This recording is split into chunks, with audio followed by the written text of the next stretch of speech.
Vicky Ford, Conservative MEP for the East of England. Joanna Lumley's come out here to complain and campaign on animal welfare to do with pigs, something you've been working on for some time, but her charge to MEPs is that you're not doing enough. There's more that you can be doing to get this enforced. I'm really glad she's come here. I've been working on this for 4 years now. The East of England has got about 2/3 of England's pig herd. Okay, we've been complying with this law since the 1990s, late 1990s. The rest of Europe had 10 years to comply, hasn't got there yet. And the key thing to me is, why is the European Commission not taking these big countries and saying, comply or we're going to charge you? And actually make an example of countries like France, like Germany, these non-compliant countries, and say, why do you sign up for laws and then allow people to flout them?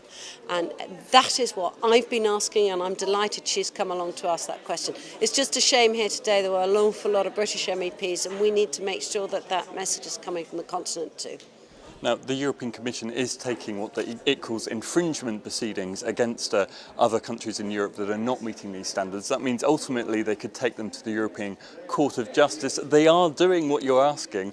It's a slow process. It's a very slow process. As I said, they waited 10 years to implement the law, then they waited another 10 months now nearly to decide what to do. They've taken infringement actions, but actually they need to decide if these countries are not complying and the farmers aren't complying, then take them to the courts and recommend some fines, because in the farming industry on the continent it appears that money is the only thing that's going to make a difference to the farmers' pockets.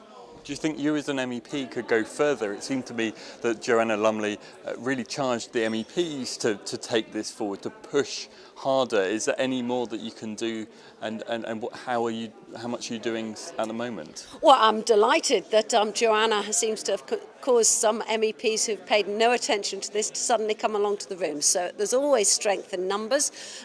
We've been asking the European Commission, writing to the European Commission for a long time on this issue.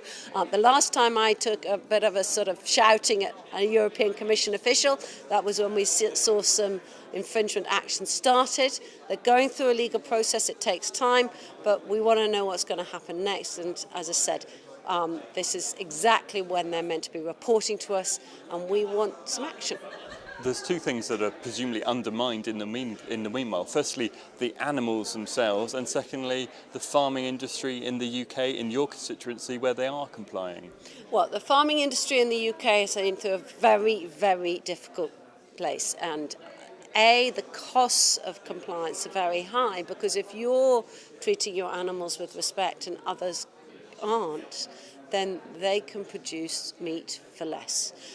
25,000 sows in the UK were taken to slaughter last year because farmers simply couldn't afford to feed them anymore, because they were being undercut at the supermarket. And that is a tragedy for the farmers who are complying. And so that's why we want action. We want to level playing field. That's why we're all here. And we want those other countries to be either forced to comply or fined. Just finally, can consumers themselves do anything, looking, for example, at the labelling to find out where this meat's coming from, to decide which meat they buy, which pork, which bacon and so forth? Well, at the moment, if you really want to know that you're compliant, you just buy the little red tractor. That's the only way that we can know. The films that we've seen today about non-compliance and treatment of animals in other parts of Europe have been really tragic. So buy the little red tractor and support your British farmer.